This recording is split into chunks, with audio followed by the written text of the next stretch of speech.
그렇게 드디어 이제 예수님 발 앞에 내려왔는데 예수님께서 이제 그 중풍병자를 보시고 하시는 첫 마디 말씀이 20절, 내 죄사함을 받았느니라 이렇게 말씀하십니다. 죄사함을 받았다고요? 이 중풍병자와 친구들은 이렇게 힘들게 예수님께 찾아와서 결국 그들이 가장 듣고 싶었던 말이 무엇일까요? 죄사함을 받았다 이 얘기를 듣고 싶었을까요? 아마 내 병이 고침받았다 이 얘기를 듣고 싶었을지도 모릅니다. 그런데 예수님께서는 죄사함을 받았다 이 말씀을 하시는 것입니다. 중풍병자가 혹시 남모르는 죄가 있는 게 아닌가? 그 죄 때문에 벌로 받은 이 병이 아닌 걸까요? 그런데 예수님 앞에 온 모든 사람들은요, 모두 다 죄사함을 받았다라고 예수님께서 말씀하셨습니다. 구원받았다, 안심하라. 수많은 병자들에게 예수님께서 가장 먼저 선포하신 게 죄사함의 선포입니다. 가늠한 여인, 향유를 부은 여인, 또 38년 된 병자, 심지어는 베드로까지 예수님 앞에 처음 나왔을 때 고백한 게 나는 죄인입니다. 자신의 죄를 보고 그리고 죄사함을 받았습니다. 예수님 앞에 나와서 예수님을 만난 사람들은 처음 고백하시는 분은 죄를 사하시는 분으로 만난 것입니다. 병자든 문제가 있는 사람이든 누구든 예수님 앞에 나온 모든 사람들에게 하신 말씀은 죄사함의 선포였습니다. 왜일까요? 이렇게 다급하게 병 고침을 받기 원하는 이 중풍병자에게 예수님은 내 병이 고침받았다라는 말보다 왜 내 죄사함을 받았다라는 말씀을 먼저 하셨을까요? 사람들은 병을 고치기 위해서 또한 문제를 해결받기 위해서 예수님께 찾아옵니다. 그런데 예수님은 원래 병을 고치시는 분이 아니세요. 여러분 그걸 아십니까? 그리고 예수님은 우리의 문제를 해결하시는 원래 그게 목적이신 분이 아니세요. 예수님은 구원자이십니다. 구원자, 우리를 구원하신 분이세요. 우리를 죄로부터 구원하시고 우리의 죄를 사하시는 권세를 가지신 하나님이십니다. 모든 사람의 죄를 사하시는 분, 이것을 하시는 분이 예수님이세요. 그 죄를 용서하는 권세가 있으신 하나님께서 그 하나님의 능력이 무엇을 못하시겠습니까? 병을 못 고치시겠습니까? 삶의 문제를 해결하지 못하시겠습니까? 그런 것들은 예수님 앞에서 아무것도 아닙니다. 그러니 죄사함 받고 구원받으면 병도 고치고 문제도 해결받고 이렇게 되는 것입니다. 그 사람들은 처음에는 이제 문제만 해결하려고 합니다. 병만 고치려고 합니다. 그런데 예수님이 하시는 일은 죄사함, 구원입니다. 그래서 이 구원과 관계없는 병 고침은 실은 별 의미가 없습니다. 그리고 구원과 관계없는 문제 해결도 실은 별 의미가 없습니다. 구원이 임해야 모든 문제들이 총체적으로 다 해결되고 그리고 구원이 임해야 우리의 몸이 온전히 다 치유가 됩니다. 그래서 우리의 구원은 영혼의 구원만이 아닙니다. 영혼만 구원받은 게 아니고요. 우리의 구원은 영혼의 구원과 육체의 구원도 함께 달려 있습니다. 로마서 8장 11절에는 너희 안에 거하시는 그의 영으로 말미암아 너희의 죽을 몸도 살리시리라 이렇게 표현되어 있습니다. 너희 안에 거하시는 우리가 구원받아서 우리 안에 거하시는 하나님의 성령으로 말미암아서 우리의 육체가 살아난다는 거예요. 성령으로 육체가 살아난다는 것입니다. 그러니까 순서가 예수님께서 죄사함을 선포하는 게 맞는 것입니다. 우리 안에 구원받은 영혼이 우리의 육체를 살리는 것. 죄사함 받고 구원받으면 영원한 생명을 받는데 그 영원한 생명의 능력이 우리의 몸을 치유하는 것이고 다 죽게 된 육체의 일들을 살리는 것입니다. 이 성경적인 치유는 그래서요.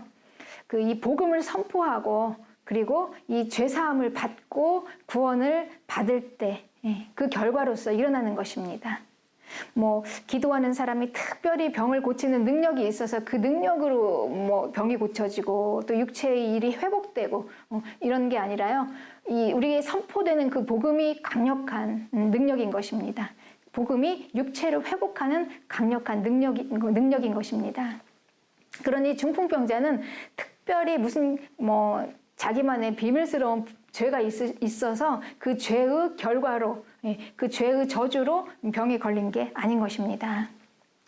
바리새인들은 이 예수님의 죄사함과 그리고 이 병 고침을 분리시켜서 생각했어요. 그러니까 어쩌다 병 고치는 능력이 저 예수라는 사람에게 참 있는 그 기이한 사람이다 이렇게만 생각했습니다. 그러니까 예수님이 아무리 불가능한 그런 환자들을 고쳐도 죽은 자를 살려도 앉은 맹이를 일으켜도 그러니까 하나님이 아니면 할 수 없는 이런 병자들을 고쳐도 바리새인들은 그냥 기이한 능력이 있다 이렇게 생각했지, 저분이 죄를 사하는 권세를 가진 하나님이다, 여기에는 강력하게 반발을 합니다. 본문 23절에 예수님께서는 내 죄사함을 받았느니라 하는 말과 일어나 걸어가라 하는 말이 어떤 것이 더 쉽겠느냐. 그러나 인자가 땅에서 죄를 사하는 권세가 있는 줄을 너희로 알게 하리라 하시고 중풍병자에게 말씀하시고, 내가 내게 이르노니 일어나 내 침상을 가지고 집으로 가라 하시매.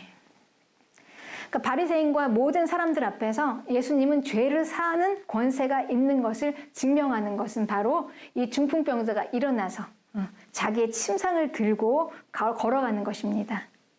모든 것을 하실 수 있는 예수님이 죄사함의 권세를 가지신 하나님인 것을 입증하면서 중풍병자에게 명령하시는 것입니다. 내 자리를 들고 걸어가라. 그때 중풍병자가 이제 그 예수님의 말씀에 순종해서 일어났습니다. 몸이 일어서졌어요. 그 영혼이 고침받고 영혼이 치유받고 죄사함으로 구원받고 그 능력으로 이제 몸이 일으켜 세워진 것입니다. 그래서 예수님의 말씀대로 자기의 자리에서 일어나서 그 침상을 걷어서 자기 손으로 들고 뚜벅뚜벅 걸어갈 수 있는 놀라운 기적이 일어날 수 있는 것입니다. 이걸 지켜보던 사람들은 막 여기저기 환호가 터져나왔겠죠. 그 장면을 보면서 그들은 과연 예수님이 죄를 사하는 권세를 가진 분이시라는 것을 믿게 되었을까요? 죄사함을 하실 수 있는 권세를 가지신 하나님이 병 고치는 권세가 없으시겠습니까? 그분이 무엇을 못하시겠습니까? 선포된 복음을 증명하는 것은 우리의 육체의 삶이 회복되는 것입니다. 여러분, 우리도 한번 잘 생각해 보면요, 우리가 이제 예수님께 죄사함 받고 성령 받고 구원 받았을 때 가장 먼저 우리의 삶이 뭔가 회복되는 걸 체험해 본 적이 있으시죠?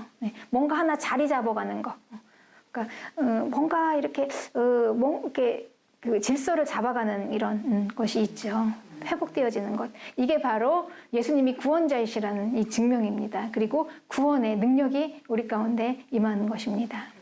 영혼을 구원하시는 구원자는 우리의 육체도 구원하시고 그리고 우리의 일상도 구원하십니다. 이 장면을 보고 눈이 있으니 보고 생각이 있으니 생각하고 깨달으라는 것이죠. 네.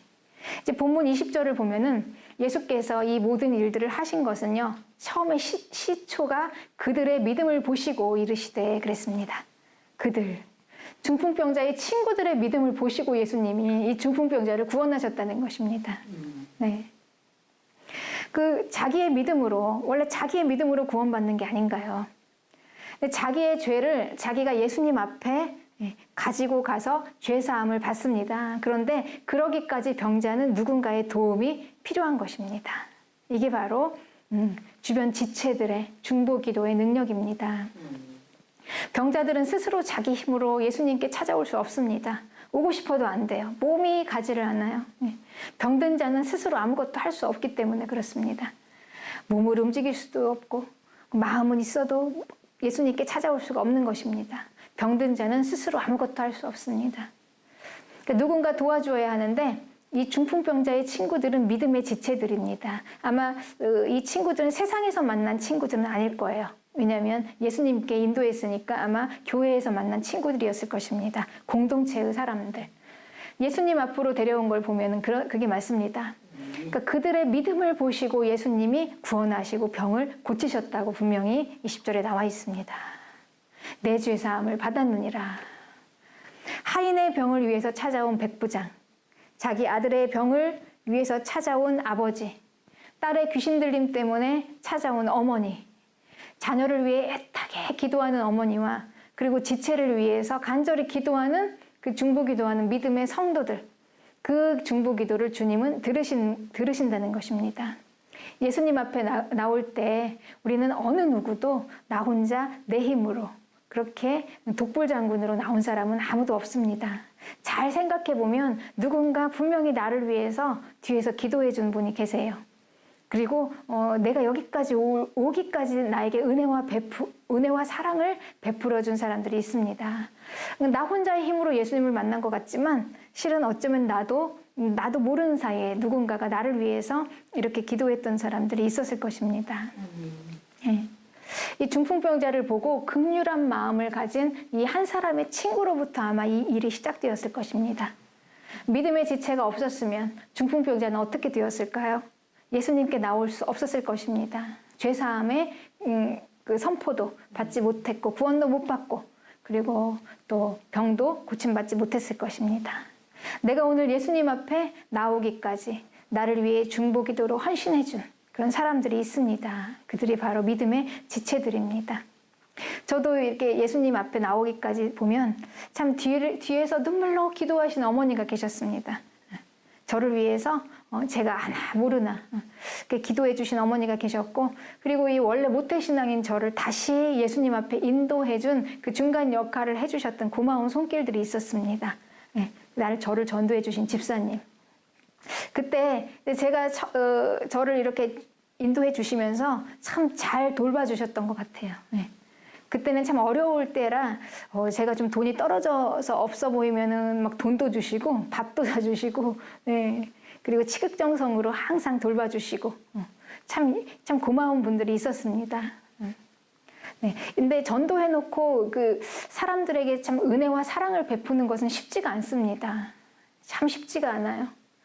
우리는 지금 이 시대는요 개인주의의 시대고 혼밥 또 뭐 집콕, 방콕 이런 신조어들이 생겨났잖아요. 이 개인주의의 이런 시대에는 참 우리가 누군가에게 사람에게 헌신하는 것은 손해다라고 생각합니다. 그러나 그것은 세상의 생각이에요. 하나님은 다릅니다. 하나님은 우리를 개인으로 부르셨지만 공동체 안에서 공동체로 함께 부르신 것이 주님의 방법입니다. 믿음의 공동체, 이 교회가 있어야 바로 그리스도인이 있습니다. 그들에게 받은 은혜의 사랑을 다른 사람들에게 이제 저도 하나씩 이제 갚아주고 가는데 은혜는 그렇게 흘러가는 것 같아요. 내가 받은 사람에게 다시 돌려주는 게 아니라 그냥 받은 사람은 그 은혜로 내가 받은 은혜로 끝나고 나는 또 다른 사람에게 그 사랑과 은혜가 흘러갑니다. 하나님은 우리를 이렇게 부르셨습니다. 그런데 내가 그 누군가에게 사랑을 받고 은혜를 받았을 때보다 내가 누군가를 사랑할 때 그리고 은혜를 줄 때 그 은혜가 흘러갈 때 그때 여러분 우리가 더 충만한 걸 아십니까? 이건 해본 사람이 압니다. 더 커지고 충만해집니다. 이 개인주의는요 하나님과 관계없는 가치관입니다. 하나님은 공동체예요. 이 공동체는 하나님의 존재 방식입니다. 삼위일체의 하나님은 세 개의 위치가 다르십니다. 자리가 다르세요. 그렇지만 그분들은 하나로 존재하시는 분이십니다. 교회는 성도의 몸입니다. 한 사람으로 하나님께서 부르셨지만 이 한 사람이 아니라 이 성도들이 모여서 하나로 이루어진 공동체가 교회입니다. 그러니 교회가 없으면 성도들도 없습니다. 왜일까요? 이 성도의 모임 자체가 교회이기 때문에 그렇습니다. 나를 부르셨지만 공동체가 없으면 나도 없는 것입니다. 그러니까 기독교는요, 나 혼자만 생각하는 믿음이 아닙니다. 내가 아니라 우리입니다. 더구나 내가 필요한 것만 쏙쏙 취할 수 있는 그런 것도 아닙니다. 그런 건 믿음이 아니에요. 기독교의 믿음은 그렇습니다. 아침에 나 혼자 큐티하고 예수님과의 그 깊은 교제 속에서 그냥 충만해서 그냥 오늘 나 하나 위해서 잘 살아가고 끝나는 것이 아닙니다. 그건 일부예요. 그냥 지극히 우리의 믿음의 그냥 한 부분입니다. 골방에 들어가서 기도하고 예수님의 임재 안에서 충만한 기쁨을 혼자 누리는 것이 아니라는 것입니다. 골방은요, 그냥 혼자 들어가서 너무 오래 있으면 폐인이 되는 곳입니다. 골방은 그냥 가끔 한 번씩 들어가는 거예요. 너무 지치고 피곤할 때 쉬고 싶을 때 가끔 한 번씩 혼자 들어가서 쉬는 것이죠. 이제 역사 속에서 교회는 항상 위기 가운데 있었습니다. 로마 시대에 교회 많은 기독교가 핍박을 당했죠. 그리고 많은 성도들이 순교를 당했습니다. 그리고 또 이제 시간이 지나서 또 교회가 타락하면서 믿음이 타락하면서 이제 그 종교 개혁 시대에도 굉장히 교회가 위기 가운데 있었습니다. 그러나 그럼에도 불구하고 교회는 없어지지 않습니다. 지금까지 다 이어져 내려옵니다. 이 유형의 교회가 점점 약해질 이런 위기가 한 번씩 다 있습니다. 지금도 실은 그런 위기 가운데 있죠. 네. 그러니 지금은 골방에 들어가서 나 혼자 은혜 받을 때가 아닌 것입니다. 이제 골방에서 다 나와야 될 때입니다. 그래서 함께 이 교회를 세워나가야 할 때입니다. 교회가 없으면 나도 없습니다. 아무리 골방에서 기도하고 큐티하고 성령 충만해도 교회가 없으면 존재하지 않아요. 그것이 원리입니다.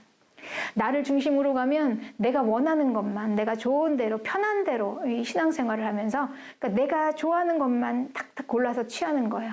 그 예수님의 깊은 임재 가운데 큐티하고 묵상하고 기도하고 이건 좋은데 헌신하고 헌금하는 건 이거는 내 것이 아니야. 이렇게 생각합니다. 그러나 결국 나를 위한 이런 신앙은요, 취하는 신앙은 결국은 교회를 자꾸 이렇게 멀리 하게 되는 것이죠.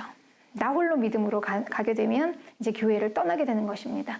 그러나 하나님 중심으로 가다 보면 이제 교회 중심이 되는 거예요. 우리가 하나님을 잘 이해하다 보면 이 하나님은 교회를 중심으로, 공동체를 중심으로 우리가 모이기를 원하시는 것입니다. 하나님은 우리를 교회로 부르셨어요. 네. 그래서 교회는 하나님의 꿈이고 또 비전이세요. 절대 어떤 위기 상황에서도 하나님은 이 교회를 지키십니다. 아멘. 그렇습니다. 그래서 나를 희생하고 또 헌신해서 이 공동체를 살리는 것, 이것이 성도의 본질입니다. 우리는 하나님의 헌신으로 우리가 구원을 받았습니다. 우리는 그동안 얼마나 세상에다 헌신하면서 살았습니까? 열심히 성실하게 평생을 헌신하면서 살았어요. 나를 위해서. 예. 그리고 세상은 이걸 교육합니다. 예. 수년 동안 학교에서 받는 교육이 그거잖아요. 얼마나 나가서 세상에다 헌신하면서 살 것인가. 나를 위해서 돈 벌려고 온갖 것들을 다 동원해서 열심히 잘 살았습니다. 그래서 세상에 많이 헌신하면 헌신할수록 잘한다고 합니다. 그러나 교회를 위한 헌신은요, 하나님께 헌신하는 것입니다. 우리는 세상에다 헌신할 것인가, 하나님에 헌신할 것인가, 그 양쪽 누구에 헌신할 것인가를 결정하면서 살아가는 것입니다. 결국 어느 한쪽에든 헌신하게 돼요. 그러니까 우리가 뭐 믿음 생활하면서 교회 헌신을 안 한다고 해서 우리는 그 헌신을 안 하는 게 아니에요. 얼른 우리는 돌아서 세상에다 헌신하는 것입니다. 그렇습니다. 그리고 우리가 헌신하는 그만큼 우리는 그 결과를 거두게 되는 것입니다. 역사 속에서 교회는 하나님의 마음을 아는 성도들 때문에 교회가 많은 핍박과 위기 속에서도 지금까지 이어져 온 것입니다. 지금 이 위기 때에도 그런 성도들 때문에 아마 이 교회가 존재할 것입니다. 없어지지 않고 이어질 것입니다. 네. 바울은요, 이렇게 말씀하셨습니다. 그러니까 모든 것이 다 나에게 가능하다. 모든 것이 다 가하게 하나님께서 주셨다는 거예요. 그렇지만, 모든 것이 다 가능해서 해도 되지만, 그렇지만 그걸 다 하지 않는다는 거죠. 자기에게 주신 권리를 다 쓰지 않는 거예요. 왜냐? 영혼 구원을 위해서. 그 복음이 막히지 않기 위해서. 자기가 할 수 있는 권리를 다 안 쓰는 것입니다. 그것이 바로 나의 상이다. 라고 고린도전서 9장 18절에 바울이 고백하고 있습니다. 그 영혼 구원을 위해서 내가 누릴 수 있는 그것들을 다 포기하고 안 쓰는 것, 이것이 그리스도인의 상입니다. 그러니까 누군가를 위해서, 그 영혼을 위해서 내가 한 그 헌신이 하나님 앞에서 결산할 때가 분명히 있다. 그 받을 상이 있다라는 것이죠. 그러니까 내가 얼마나 이 땅에다가 이 세상에다 헌신해서 무슨 업적을 이루고 건설했는가, 이거를 가지고 하나님께서 우리에게 상을 주시는 것이 아닙니다. 그러니까 중풍병자는 친구들이 있었기 때문에 주님 앞에 나와서 구원받을 수 있었습니다. 그런데 친구들은요, 이 중풍병자가 있었기 때문에 자기의 소명을 다 이룰 수 있었습니다. 이것을 잊지 맙시다. 네. 이제 우리가 지금 참 여러 가지로 어려운 이런 시대 가운데 있습니다. 그래서 이제는 어쩔 수 없는 이 시대의 현상으로 영상 예배까지 생겼습니다. 그러니까 피치 못할 경우에 어쩔 수 없이 그냥 다른 대안이 없으니까 그냥 어쩌다 그런 예배를 드리는 것은 뭐 어쩔 수 없습니다. 그렇게 생각하는 것은 어쩔 수 없지만 이것을 하나의 그냥 예배의 형태로 굳어져서 그냥 당당하게 나는 집에서 영상 예배를 드린다라고 우리가 생각하는 그 마음은 좀 잠깐 우리가 한번 좀 깊이 고민하면서 묵상해 봐야 할 말씀입니다. 하나님은 영이시니 신령과 진정으로 집에서 영으로 예배를 드리면 될까요? 이게 맞는 말일까요? 그러나 그게 뭐 맞는 말이지만 우리는요 영만 있는 게 아닙니다, 여러분. 육체도 있어요. 우리의 육체는 영혼을 담고 있습니다. 떨어져 있지 않아요. 우리의 육체와 영혼은 붙어 있습니다. 그래서 예배는요 우리의 영혼과 육체로 드리는 예배입니다. 우리 영혼으로 예배를 드리고 우리의 몸으로 예배를 드리는 거예요. 그러니까 우리 천국에 가서도 우리 영이 둥둥 떠다니는 거 아니에요. 우리 영만 둥둥 떠다니는 게 아니라 거기에도 신령한 몸이 있습니다. 우리 영혼과 육체가 같이 함께 있는 것입니다. 그래서 여호와는 레위기에서 육체의 예배를 가르쳐 주셨습니다. 그리고 예수님은 후에 나중에 또 사마리아 여인을 통해서 이 신령과 진정으로 예배하는 것이 이 예배의 본질이다 이렇게 말씀하셨죠. 그러니 신령과 진정으로 우리 영혼으로 예배를 드리며 우리의 몸으로 하나님께 형식적으로 갖추는 것, 이게 다 완전한 예배입니다. 그러니까 마음에서 신령과 진정으로 영이 예배하고 우리의 몸도 함께 드려지는 것. 그래서 이 하나님의 자녀들이 함께 모여 공동체로 하나님께 예배하는 것, 이게 정상적이고 완전한 예배입니다. 신령과 진정의 마음만 가지고 있으면 되는 것이니 혼자 떨어져서 나 홀로 예배를 드리는 것, 이거는 아닙니다. 하나님을 알아갈수록 공동체가 하나님의 방법이라는 것을 더 명확하게 알게 될 것입니다.